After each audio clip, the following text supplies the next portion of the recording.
Et dans l'actualité des idées aujourd'hui, c'est la deuxième partie de la grande table, Trump ou la disparition du politique, alors que s'ouvre demain à Washington son procès en destitution. Avec nous, le philosophe Alain Badiou, professeur émérite à l'ENS, figure de la gauche radicale intellectuelle communiste. Plus de 10 ans après, de quoi Sarkozy est-il le nom?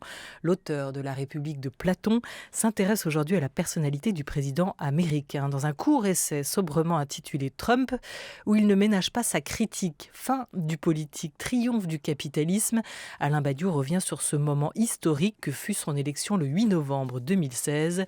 Donald Trump élu 45e président des États-Unis. Un contre-événement dont il analyse les conséquences en 3 parties.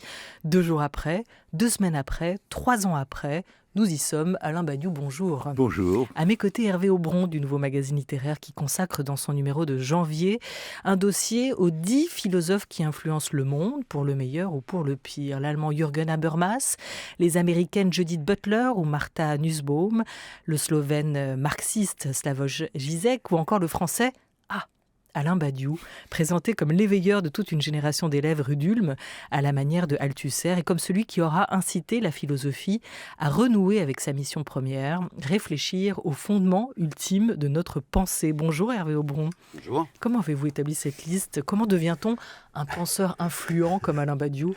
Bon, évidemment, il y a une part de cuisine, un petit peu. C'est notre chroniqueur en philosophie, enfin un de nos chroniqueurs philo, Patrice Bollon, qui a fait ce petit partage. Il a essayé de faire un paysage, évidemment, on va dire un peu représentatif des épicentres, des questions, des méthodes aussi, parce qu'on a vraiment, entre Habermas et Badiou, autant dire qu'on a quand même des penseurs extrêmement différents.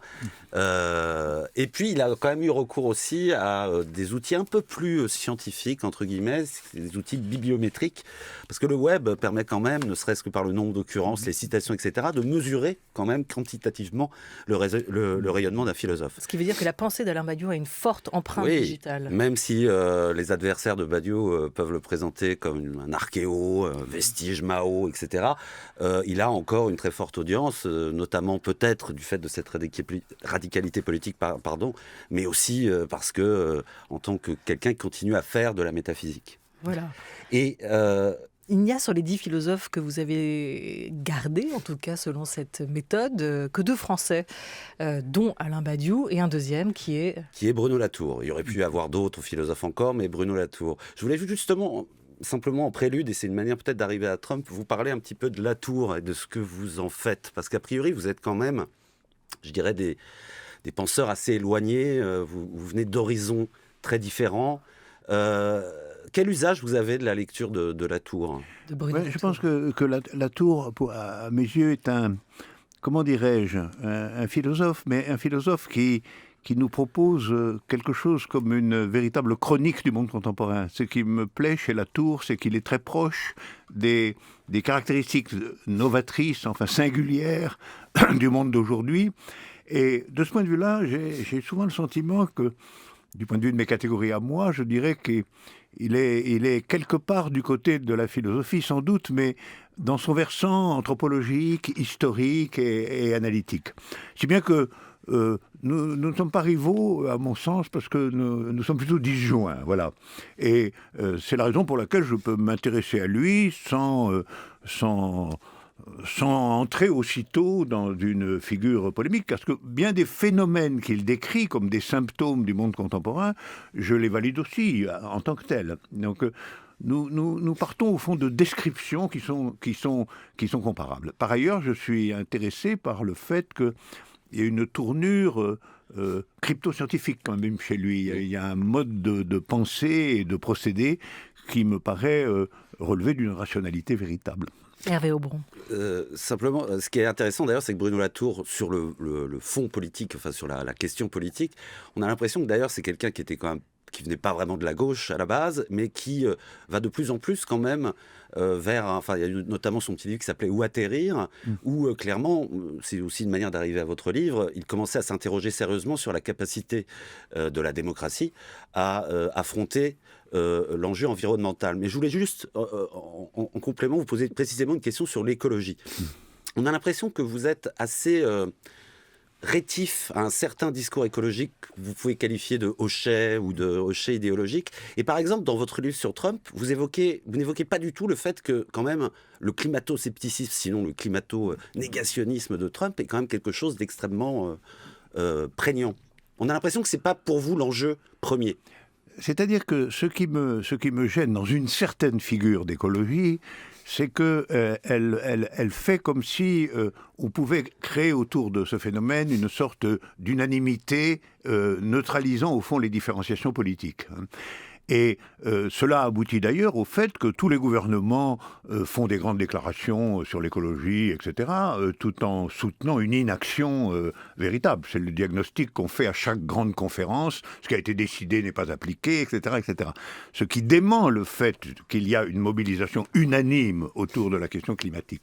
Donc moi, ce que je souhaite, c'est qu'on désigne clairement la dévastation capitaliste du monde comme un élément constitutif de l'écologie. C'est ce qui la politise et ce qui, en réalité, la fait échapper à la figure un tout petit peu messianique tout de même qu'est la sienne, vaguement religieuse quand même, c'est la fin du monde, c'est le jugement dernier, toutes les forces humaines doivent se rassembler autour de cette cause, etc. Alors que la vérité, c'est que toute une série de gens sont extrêmement intéressés à la continuation pure et simple de ce qui existe, et qu'ils la mettent en avant et la défendent. C'est ce côté diviseur qui me paraît faire défaut à l'écologie, et je n'aime pas cette espèce d'unanimisme un tout petit peu mystique comme ça autour de Gaïa, autour de la déesse nature. Voilà, pour moi, la nature n'est pas du tout une déesse, elle est très souvent une ennemie, il faut bien le dire. Une partie de l'humanité s'est construite contre elle, et en même temps s'est construite aussi dans une investigation nouvelle de ce en quoi elle constituait. C'est tout le versant scientifique de l'analyse de la nature. Et la nature, convoquée en tant que telle, n'a aucun souci particulier de l'humanité. Elle en a vu d'autres, la nature. Elle a vu passer pendant 60 millions d'années les dinosaures, et puis les dinosaures ont disparu, la nature a continué son chemin.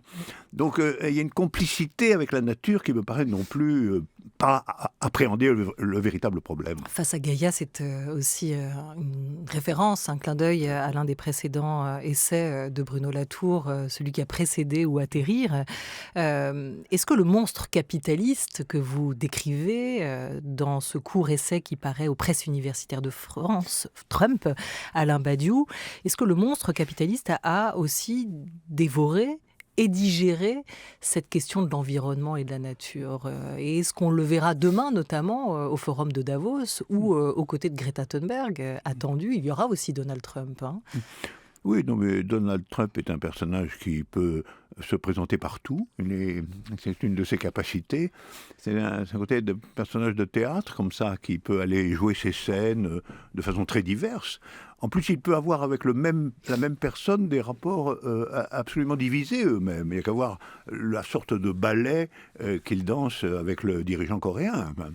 Donc, il y a un noyau d'hostilité constitué chez Trump, et puis il y a aussi des choses qui sont capricieuses, flottantes, et dont il parle au petit matin dans des tweets de façon diversifiée.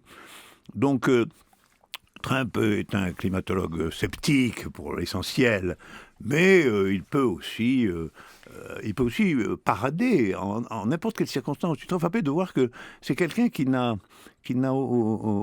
on dirait, si on était en psychanalyse, que c'est quelqu'un qui n'a aucun surmoi.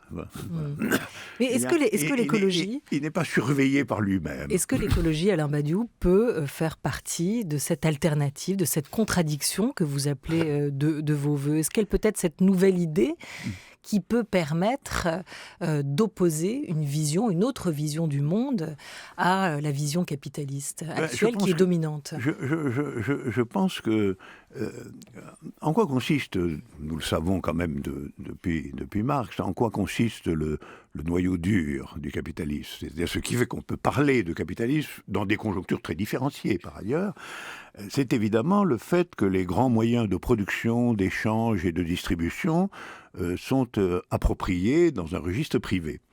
Alors, qu'ils soient appropriés dans un registre privé signifie qu'en réalité, la norme générale qui les occupe est celle du profit.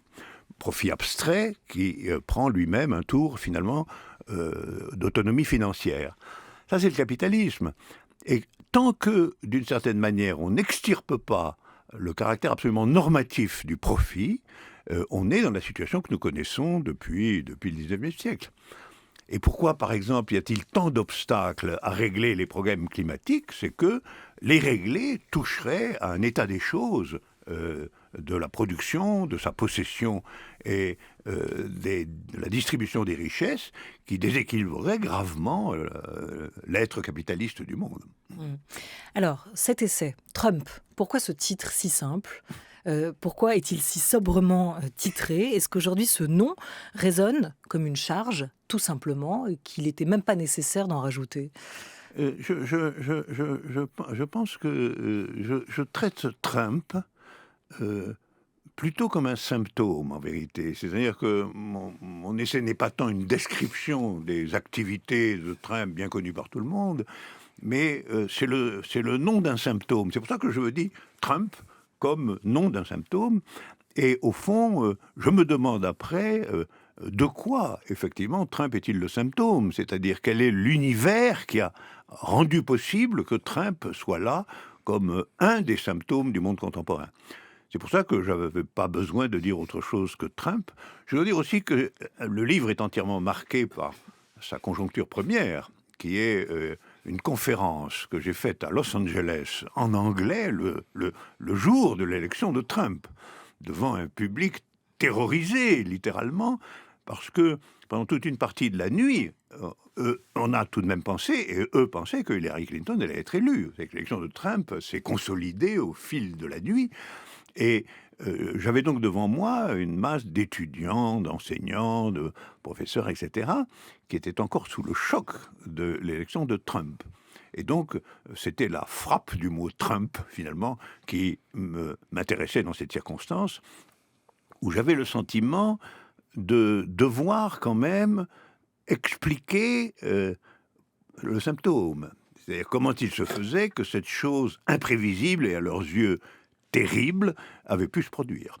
Il y avait des signes avant-coureurs. Vous parlez de cette élection comme d'un désastre, d'une horreur. C'était pendant l'horreur d'une profonde nuit. Vous citez Racine à ce propos. C'est un fait négatif tel que vous l'établissez, mais ça n'est pas pour autant un événement. Est-ce qu'il y avait des signes pour vous avant-coureurs de cette élection? Eh bien, c'est un peu tout le problème du livre, de ce livre.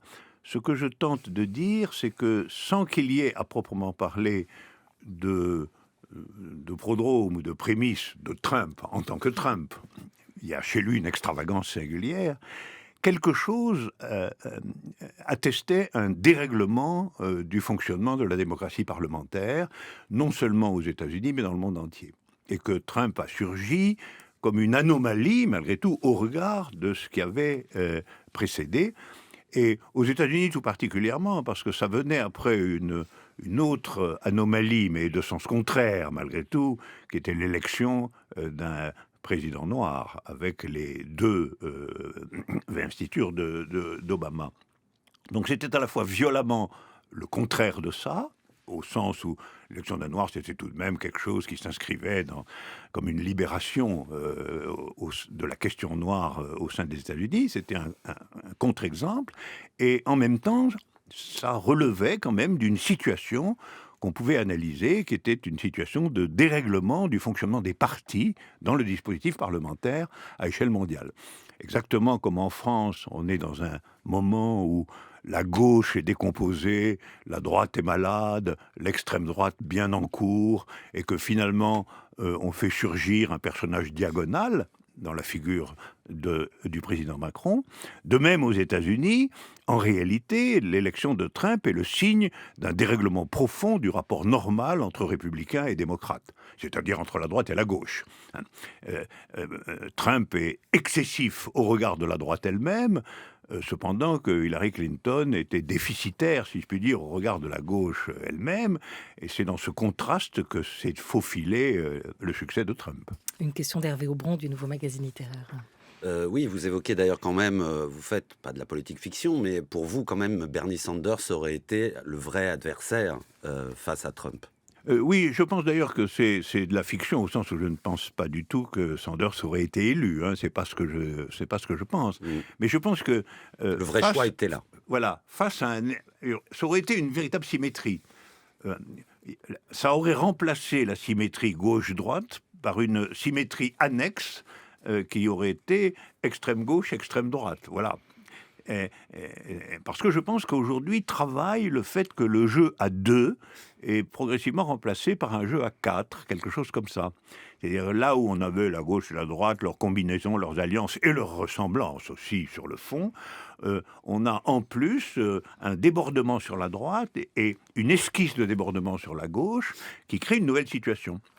Dans beaucoup de pays, d'ailleurs, le débordement sur la gauche ne prend pas une figure vraiment parlementaire. Ça prend la forme de mouvement, en réalité. C'est-à-dire que la situation aujourd'hui, c'est que nous avons des mouvements à la place de l'extrême gauche, nous avons la gauche décomposée, nous avons une droite affaiblie, puis nous avons l'extrême droite, qui est tout de même, elle, très constituée et très organisée. Alors, je pense que ce brouillage du 2, gauche-droite, par le 4, c'est l'arrière-plan, quand même, quasiment mondial aujourd'hui, aussi de l'élection de Trump. Mais à certains égards, aussi, Dieu sait, je ne compare pas les deux personnages, ça a été déjà, chez nous, l'arrière-plan de l'élection de Macron. Car il a été élu sur le fond d'une débâcle de la gauche pour empêcher l'extrême droite. Voilà. Alors ça, c'est une figure qui fait surgir un personnage imprévisible, incalculable.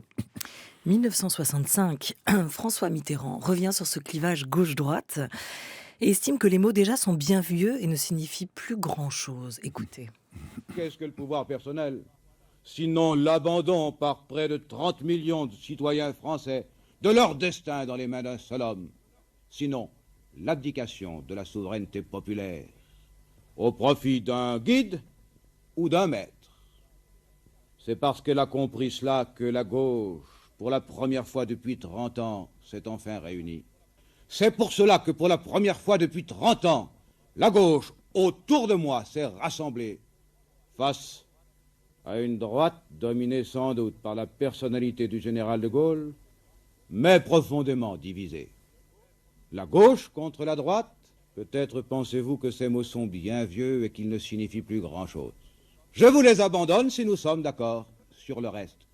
C'est-à-dire, si nous admettons qu'il y a dans toute société ceux que révolte l'injustice et ceux qui s'en accommodent, ceux qui refusent de changer par indifférence ou bien par intérêt, quoi que ce soit, aux structures du passé, et ceux qui, au contraire, recherchent dans le présent les chances de l'avenir. Alain Badiou, dans cette symétrie-là, est-ce qu'on pourrait se retrouver aujourd'hui ? Oui, mais je pense que la situation est très, très différente. La situation est très différente en particulier parce qu'une complication singulière du jeu politique contemporain concerne sa localisation. Tout le monde prend acte du fait que dans la figure capitaliste et financière, le monde économique est mondialisé aujourd'hui. C'est-à-dire le monde économique est transversal à l'ensemble des nations parce qu'il se réfère à un marché mondial, aussi bien des marchandises que des capitaux, qui circulent à vive allure dans la totalité de la planète. Par ailleurs, la politique, elle, est restée localisée à l'échelle nationale. C'est très frappant. Toutes les tentatives de gouvernance mondiale sont extrêmement faibles, précaires et inopérantes. Donc on a une contradiction de localisation entre l'activité politique, qui pour l'essentiel continue à se réclamer de l'espace national, c'est là qu'elle a lieu, c'est là qu'il y a les élections et c'est là qu'il y a les pouvoirs, et puis l'économie qui s'est déplacée dans ce que déjà Marx appelait le marché mondial, et auquel il pensait d'ailleurs, lui, opposer une internationale, justement, et non pas une force nationale. Et cette contradiction s'est beaucoup augmentée depuis l'époque de l'union de la gauche, dans les années de Mitterrand, et elle pose un problème qui, à mon avis, n'est pas résolu pour l'instant. Alors, ce problème est celui qui conduit finalement à l'organisation en 4 termes.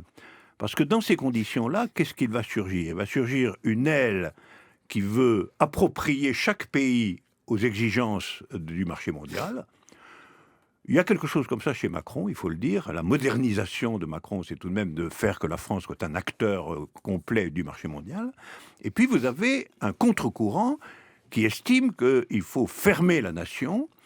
Vous avez par conséquent la réapparition de nationalismes agressifs, anti-étrangers, éventuellement para-religieux, etc., qui contaminent le jeu politique général. Tout ça, ce sont les productions tout de même pathologiques de cette contradiction pour l'instant intraitée, peut-être intraitable, entre la localisation du pouvoir politique et la mondialisation de l'économie. Hervé Aubron. Mais est-ce qu'il y a quelque chose de paradoxal à cet égard chez Trump, puisque s'il a été élu, effectivement, s'il a charmé des électeurs, c'est d'abord parce qu'il y a effectivement une recherche d'homme à poigne, pour le dire vite. Donc il y a aussi quand même un désir politique là-dedans qui est rempli. Je veux dire, on cherche des pseudo-hommes à poigne qui ont une volonté et de peser et de changer le cours des choses face au fatalisme de l'ultralibéralisme, etc. Mais donc, ce qui est très paradoxal quand même chez Trump, et il y aurait peut-être presque une ruse de l'histoire que l'Europe d'ailleurs ne saisit pas, c'est que, alors même qu'il représente en effet le capitalisme dans toute sa splendeur, l'ultralibéralisme dans toute sa splendeur, son impulsivité fait que parfois, notamment, je pense à ces mesures protectionnistes, tout d'un coup, il rompt le jeu apparemment, et tout d'un coup, il pèse. Enfin, de fait, il n'est pas dans le laisser-faire, je dirais, ultra-libéral habituel. Or, d'ailleurs, voilà, entre la Chine et les États-Unis, bizarrement, l'Europe, il y a qu'eux qui sont toujours dans la fatalité ultra-libérale. Mais est-ce que, il y a un vrai paradoxe quand même là, non ? Oui, c'est un vrai paradoxe, mais on peut, si je puis dire, le déduire du panorama général, parce que la position des États-Unis est singulière dans la mesure où elle acceptaient le marché mondial sous la condition d'en être le régent dominant. Et ça, c'est toute la question du dollar. Tant que le dollar reste la monnaie d'échange, les États-Unis peuvent penser que la mondialisation les sert, eux. Et ce qui peut les inquiéter, c'est quand il paraît que ça pourrait être aussi servir les autres, et notamment l'adversaire chinois. Autrement dit, on a la combinaison entre la contradiction entre nation d'un côté, pouvoir politique, et économie mondialisée, mais on a une autre contradiction, c'est celle de la souveraineté possible d'une nation ou d'un appareil national sur le marché mondial lui-même. Et là, on sait que c'est la question du statut des États-Unis via le dollar. Vous voyez comment, quand Trump non seulement est sorti de l'accord sur le nucléaire avec l'Iran, mais a menacé quiconque continue à commercer avec l'Iran de le retirer de la possibilité des investissements américains, j'ai été stupéfait de l'obéissance générale auquel ceci a encore conduit, y compris des gouvernements nationaux comme la France, etc., se sont largement inclinés devant ce verdict, même s'ils l'ont dénoncé formellement. Des grandes sociétés considérables comme Total sont réellement sorties du marché iranien. Donc voilà, on est sur ce point dans la possibilité que un marché mondialisé contienne en lui-même les restes d'une souveraineté nationale, à savoir la grande puissance ou les grandes puissances. Alors ça, c'est ce qui a été appelé la lutte pour l'hégémonie mondiale. Elle a été idéologique pendant tout un temps entre la Russie soviétique et l'Amérique capitaliste. Là, elle est entre un vieux capitalisme installé et dominant, celui des États-Unis, et un jeune capitalisme effervescent qui est celui des Chinois.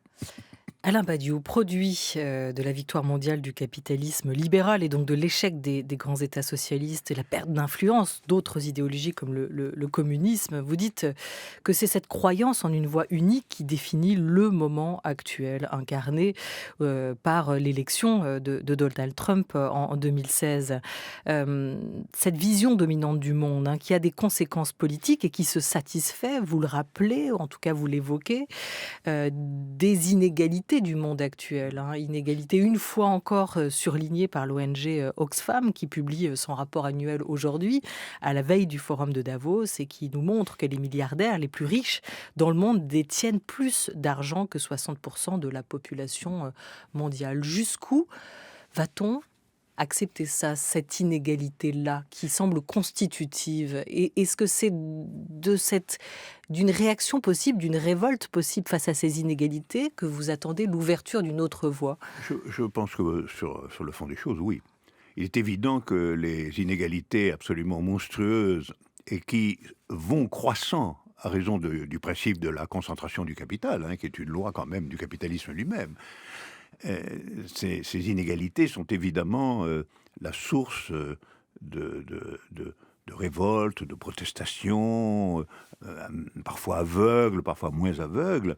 Et il est évident que elles sont à ce point pathologiques qu'on peut imaginer qu'il soit nécessaire de construire un monde dans lequel elles disparaîtraient, s'affaibliraient, etc. Donc cette question des inégalités est centrale, ça c'est certain. Elle l'a toujours été, c'est une inégalité, on peut l'appeler une égalité de classe, on peut appeler ça une oligarchie plutôt qu'une démocratie d'ailleurs. Et je pense que le monde, tel qu'il est aujourd'hui, commence à être, sans trop savoir que c'est de ça qu'il s'agit, commence à être troublé, puisque nous assistons quand même dans ces dernières années, sous des formes extraordinairement variées à propos d'enjeux extrêmement disparates, à une considérable agitation populaire, il faut le dire. Une considérable agitation populaire qui pour l'instant est évidemment en tant que phénomène mondial relativement aveugle, puisque ça peut être la protestation contre un gouvernement corrompu ici, là contre une mesure inacceptable, ailleurs contre la perte du travail, etc. Donc des motifs très variables, mais dont je pense que l'unité profonde est que les gens considèrent que une masse de gens, de façon dispersée et massive en même temps, considèrent qu'on ne peut pas continuer dans la voie existante. Et je constate que l'idée que c'est une voie, une forme générale qui est l'adversaire véritable, progresse au fur et à mesure que ces révoltes se déplient, se déploient dans leur diversité. Alain Badiou est notre invité jusqu'à 13h30, philosophe, auteur en cette rentrée de janvier de Trump aux presses universitaires de France. À mes côtés aussi, Hervé Aubron, rédacteur en chef du nouveau magazine littéraire, à l'occasion de la parution du numéro de janvier consacré aux 10 philosophes, dont Alain Badiou, qui influencent le monde pour le meilleur ou pour le pire. France Culture, la grande table, Olivia Gesbert. Dans cet ouvrage, Trump au PUF, Alain Badiou, vous cherchez la bonne échelle pour qu'advienne cette alternative que vous appelez de vos voeux, ce socle pour qu'advienne cette nouvelle idée qui permettrait de renouveler l'engagement. À propos des formes de l'engagement, je vous propose juste d'écouter les mots de l'historien Christophe Prochasson, président de l'École des hautes études en sciences sociales, qui faisait paraître l'an passé Voyage d'un historien à l'intérieur de l'État. Je crois que tout le vieil héritage né au XIXe siècle, qui a fait notre vie politique, les intellectuels, les partis politiques, un certain nombre de doctrines, enfin, ce modèle-là, en effet, d'une certaine façon, ne fonctionne plus. Ces agencements-là ne fonctionnent plus. L'engagement, en particulier, tel qu'il a été conçu comme une figure un peu romantique, ne fonctionne plus. Mais ça ne veut pas dire que... Évidemment, il faut que chacun reste chez soi et regarde l'histoire se dérouler. Ce n'est pas du tout le point de vue qui est le mien. Il faut trouver sans doute d'autres rapports aux politiques, que les chercheurs trouvent un autre rapport aux politiques, moins institutionnalisé sans doute, qui leur permettent de dérouler leur travail dans des perspectives politiques, mais en étant des êtres libres. Voilà, le vieil héritage ne fonctionne plus, dit Christophe Prochasson, Alain Badiou. Vous plaidez quand même pour le retour de l'hypothèse communiste. Vous dites d'ailleurs, je n'ai pas trouvé d'autres mots. Je ne sais pas comment l'appeler autrement. C'est ça l'idée neuve ? Écoutez, la question est au fond de savoir si la situation actuelle, où on a d'un côté un processus accéléré de concentration vertigineuse du capital, avec les dévastations que ça entraîne, et de l'autre des mouvements multiformes, etc. Est-ce que cette situation ne porte pas à un moment donné la nécessité d'une vision d'ensemble ? Cette vision d'ensemble, c'est une vision d'ensemble qui en tout cas doit éclairer pourquoi il y a les inégalités monstrueuses dont nous parlions tout à l'heure, et comment y mettre fin si c'est possible. Alors c'est ça C'est ça que j'appellerais une nouvelle hypothèse communiste. C'est une hypothèse communiste au sens où elle remettrait en scène la conviction que ce qui est commun ne doit pas être approprié de façon privée. Voilà. Et donc, le mot privatisation, du reste, est un mot caractéristique de notre période. Parce que quand même, dans l'histoire française, antérieurement, depuis au moins le Front populaire, le mot nationalisation était un mot agité dans la politique. Mitterrand, lui-même, a proposé un programme très important de nationalisation, donc de collectivisation au moment de son élection. Tout ça est retombé, tout ça a échoué. Ce sont au contraire les privatisations qui sont à l'ordre du jour. Macron pousse le bouchon assez loin de ce point de vue-là, dans les privatisations, les aéroports, la Française des Jeux, etc., etc. Et ce qui peut s'opposer à un mouvement de privatisation, comme symbole majeur de la période, c'est tout de même nécessairement un mouvement qui va rappeler que ce qui a une destination commune, ce qui est un bien commun de l'humanité, doit être approprié collectivement. Voilà. Et je ne pense pas qu'on puisse sortir de ce schéma. Et c'est pour ça que j'appelle ça l'idée communiste. Si on me propose un meilleur mot, moi, la question des mots n'est pas à mes yeux une question décisive, mais communisme, me semble-t-il, a été l'hypothèse qui portait cela. Elle a pris une forme étatique et despotique qui a finalement enterré son existence. Il faut la ressusciter au vu de la situation déchaînée du capitalisme triomphant. Et les États ont encore leur place dans cette... Les États. Alors, dans cette reconfiguration. Il est absolument évident que la question des États reste difficile parce que, au fond... Parce que vous racontez leur mise au pas dans absolument. ce livre. C'est sur la question de l'État que le communisme classique a échoué, il faut bien dire, parce qu'il n'a pas été une appropriation commune des biens communs véritables, il a été une appropriation centralisée et étatique de ces biens communs, et il n'a pas fait la preuve qu'il pouvait passer dans une étape ultérieure. Il faudra partir donc de façon différenciée, et je pense de ce point de vue-là qu'il faut revenir à ce qui était quand même l'inspiration originale du communisme, à savoir que la politique communiste doit d'emblée se constituer à échelle mondiale. Et là aussi, il va falloir revisiter, retransformer, inventer ce que peut être aujourd'hui une organisation politique à échelle mondiale. Dernière question très courte. Je voulais parler mais justement des États, mais en fait, il y a là-dedans il y a la question quand même du micro et du macro, je dirais, parce qu'on a aussi, vous dites à l'échelle mondiale le communisme, mais on a aussi le sentiment qu'il y a de plus en plus de mouvements qui sont plutôt tournés vers des communautés, des échelles beaucoup plus réduites pour le coup. Oui, mais je pense qu'il peut y avoir une internationale des échelles réduites. C'est ça. Et l'international, il faut bien voir, les internationales classiques ont été étatiques au sens où elles étaient, au fond, une fédération de délégations nationales, pour l'essentiel. C'est ça qui les constituait. Le fait que ça pourrait être une fédération d'expériences localisées, pas d'ailleurs nécessairement au niveau national, mais même à un niveau infranational, c'est-à-dire quelque chose qui ferait circuler des expériences d'appropriation collective différenciées, mais au niveau mondial, serait sans doute une meilleure piste. Je suis d'accord avec vous sur ce point. Il faut partir des expériences plutôt que des configurations établies. Donc les États, ça, c'est au fond une étape à dépasser. C'est une étape à dépasser. Comme vous le savez, sans doute, je soutiens que ce qu'on appelle communisme, c'est la sortie du néolithique. C'est-à-dire, c'est la sortie du triangle propriété privée, famille, État, qui est quelque chose de plus vaste que le capitalisme. Merci beaucoup à vous, Alain Badiou. Trump, votre nouvel essai, court et vif, vient de paraître aux presses universitaires de France. Merci, Hervé Aubron.